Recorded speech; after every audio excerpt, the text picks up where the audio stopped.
आरती उतार के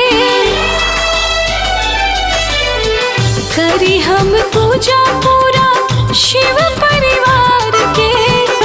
गौरा गणेश शिव के आरती उतार के, सिंदूरा से टीका पिया बिंदिया के साटा, बनल रहे जोड़ा जिनकी भार हो। कुशल कुशल रखिहा गौरा हमरा से नूरावा के, दीहा उमरिया लमहार हो।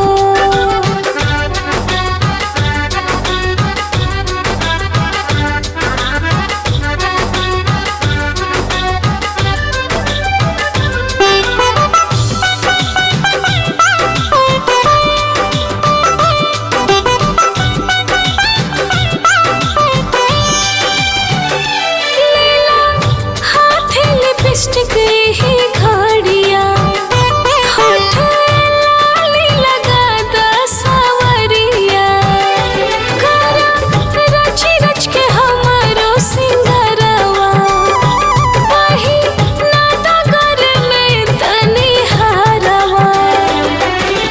मंगल सूत्र मांग टीका तोहसे बाबा लमुआ, प्यार से तू देखा भरना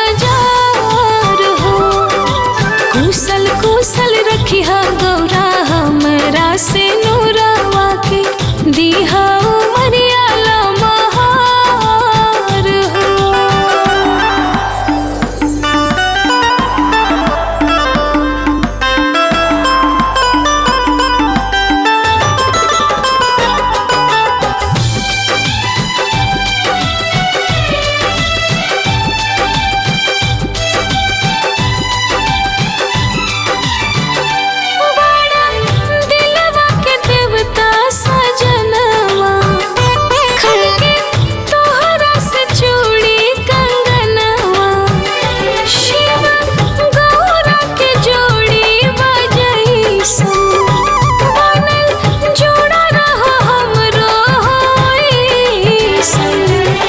चलनी में चांद दिखनी तोहरों के